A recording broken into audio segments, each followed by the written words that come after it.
Alexander de Bicknor was an official in the Plantagenet kingdom under Edward I of England, Edward II of England, and Edward III of England, best known to history as the Archbishop of Dublin from 1317 until his death in 1349. His career involved extensive diplomatic missions for the king and the holding of numerous civil and ecclesiastical offices in Ireland, including Lord Treasurer of Ireland and Lord Chancellor of Ireland. Early life and career. De Bicknor's date of birth is unclear. Numerous mentions of an Alexander de Bicknor can be found in Gloucestershire records in the late 13th century and in the first decade of the 14th century. Both Gallagher and Phillips consider these to be the same man as the late archbishop, surmising a birth date in the 1260s. The earliest mention appears to be as bailiff of Gloucester in 1273, which puts this conclusion in some doubt, though there is a fairly continuous trail of records connecting this Alexander with the man who would become Archbishop of Dublin. Whether this is a case of unusual longevity for the period or two presumably related individuals of the same name is unclear, though there can be little doubt that de Bicknor was already a mature adult when elected archbishop in 1310.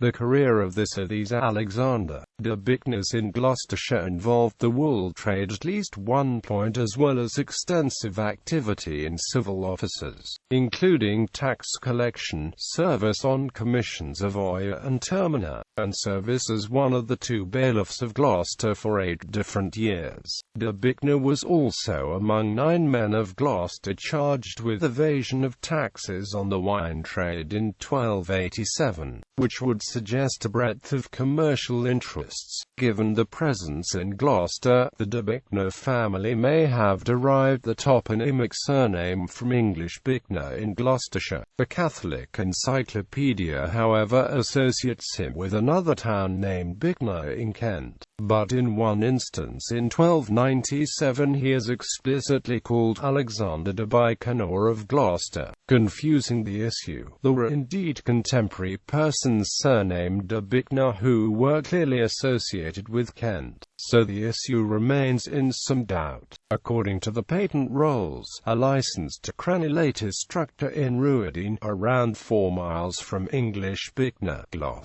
was granted to Alexander de Bicknor by the king in 1311, which corroborates the identification with the de Bicknors of Gloucestershire and also indicates that he must have possessed a fairly substantial dwelling there. Fragments of this structure, now often referred to as Ruadine Castle, can still be seen today. Election to the Archbishopric. De Bicknor was originally elected to the Archbishopric in 1310 by the unanimous chapters of St. Patrick's Cathedral and Christ Church, at which time he was Treasurer of Ireland and Prebendary of Maynooth, one of several prebendaries he held during his life. For reasons which are unclear, this election was set aside in favour of the chapter of Dunkild's election of John de Lecce, who thus served a brief but active term as Archbishop of Dublin from 1311 to his death in 1313.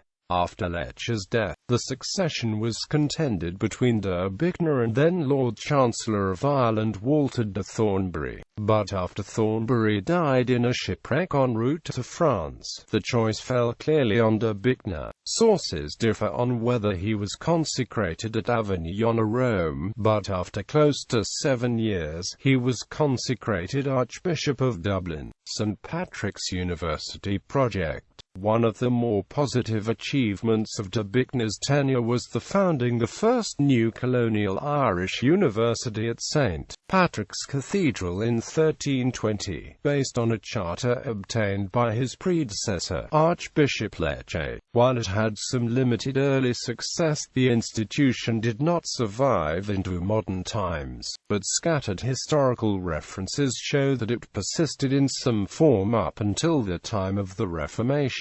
Early tenure. the rebellion of Isabella and Mortimer and the accounting scandal. De Bicknor came to the Dublin See during a time of considerable domestic and foreign troubles, including the continuous chafing of the Gaelic Irish against English rule and the struggles between the Scots under Robert Bruce and the English crown, which frequently spilled over into Ireland. De Bicknor was one of the archbishops who promulgated the excommunication of Bruce in 1318. Among the most notable domestic disturbances was the rebellion of Edward II's queen, Isabella of France, against the king and his favourites, the Despences, in 1324.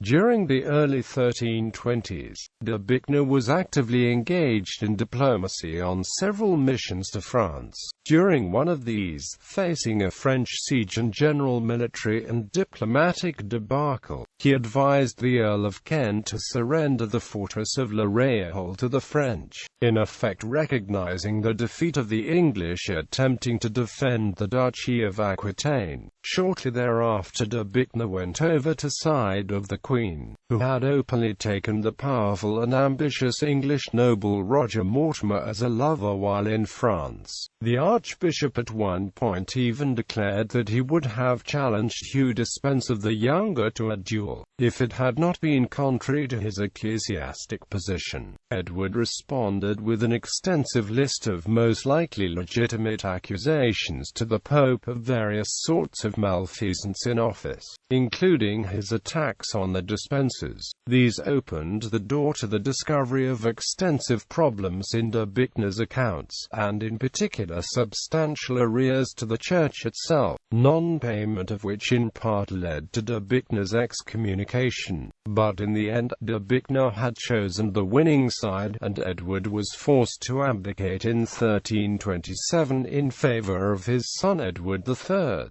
at the time still controlled by Isabella and Mortimer. The former king is thought to have been executed under uncertain circumstances later in the same year. In the late 1320s, the darkest period of de Bicknor's career began to unfold, when further accounting fraud during his administration was uncovered, or at least ceased to be tolerated. If de Bicknor had expected his support for the new regime to excuse him, he was disappointed, as his assets and holdings were seized by the Crown. After this point, de Bicknor's role in national politics diminished substantially. His difficulties became only deeper when he apparently attempted to falsify a royal pardon. It should be noted, though, that when Edward III came of age in 1330, he had Mortimer brutally executed and Isabella was forced to live out the rest of her life under what was,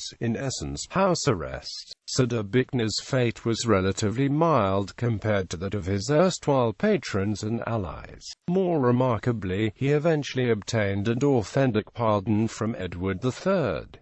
Later Ecclesiastical Disputes. De Bicknor's later tenure as Archbishop after the accession of Edward III was also plagued by disputes, though of a less mortal nature. In particular, de Bicknor conducted a protracted feud with the Bishop of Ossory, Richard Ledrich. The long-standing dispute over the primacy of all Ireland between Dublin and the Archbishop of Armagh also flared up periodically, and in 1349 Archbishop Richard FitzRalph of Armagh entered Dublin to assert his primacy, causing a considerable stir.